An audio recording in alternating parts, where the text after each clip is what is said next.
Hi, everybody. It's Dr. Thompson. I decided I would put together this video to try to help a little bit with things like APA style and avoiding plagiarism, which are, legitimately challenging topics, for undergrads and they are for graduate students as well. I teach grad students and, they're sometimes struggling with it. I figure if I help you at this early stage, you won't have that trouble later on if you go to grad school or something. So let me talk about some of the main, some of the most important points about APA style. First, you got to learn how to cite. So when you use another person's ideas, the idea is that you have to give them credit, for their ideas. They're not your own ideas, they're somebody else's ideas. And those ideas may have come about through a lot of hard work. I mean, maybe even over the course of years. So placing a citation in the text of your writing is a way of crediting that person with ideas, with the originating, the work. So the main thing to remember about formulating citations is that APA style uses the author year of publication system, right? The author, Thompson or whoever, followed by a comma, and then the year of publication, 2019. Now, if there's multiple authors on a given work, you include those as well, along with the comma and the year of publication. Now, you don't need authors' first names or initials, except in the sort of unusual circumstance where they're authors with the same last names. That's sort of an exception, but don't worry about that for right now. Just remember to make it easy on yourself, last names only.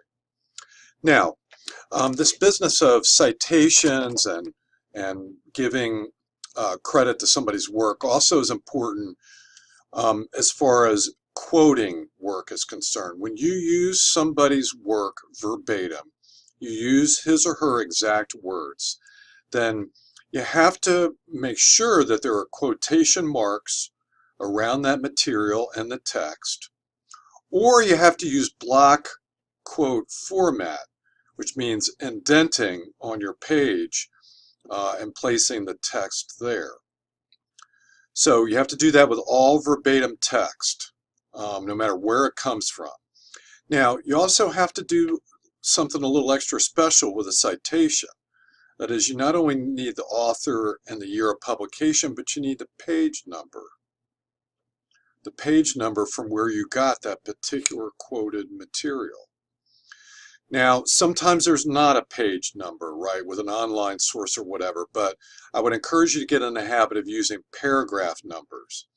In other words, if somebody uses your citation to go there, where do they have to look to find it? Because the idea of citations is, first of all, giving credit to someone who developed certain ideas, but it is also a way of letting people know where the ideas came from so that they can go back and read it for themselves. And there's many times where you have to do that in academic work. So finally, one of the important things to remember is to avoid plagiarism. Now, the most common way of plagiarizing work is for a student to go online to a given source and copy that source and paste it into their document. And if you do that, VeriCite is going to flag it as matching the original source or document, right? And if you do that without doing anything else to the text or adding anything to show what you've done, then you're going to be accused of plagiarism. Now, so if you, excuse me, if you do need to copy and paste something, then what you do is to copy it and paste it onto a blank page.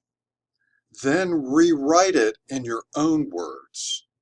Rewrite it all together, paraphrase it, that is, place it in your own words, and give it a citation.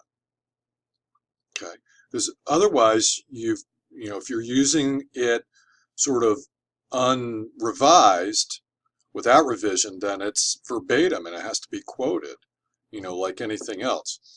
Now, remember that you can't just change a couple words here and there of somebody's writing and say, okay, I've paraphrased it. Now it's my own words. Remember that paragraph and sentence structure is also part of what an individual owns when they write and publish a certain passage. So you have to thoroughly paraphrase something, not just change a word here and there. I certainly see that all the time as well. But change a number of words, revise it entirely, and place it in your own words. Then all you need is a citation. And if you do that, you're good to go. Bye-bye for now.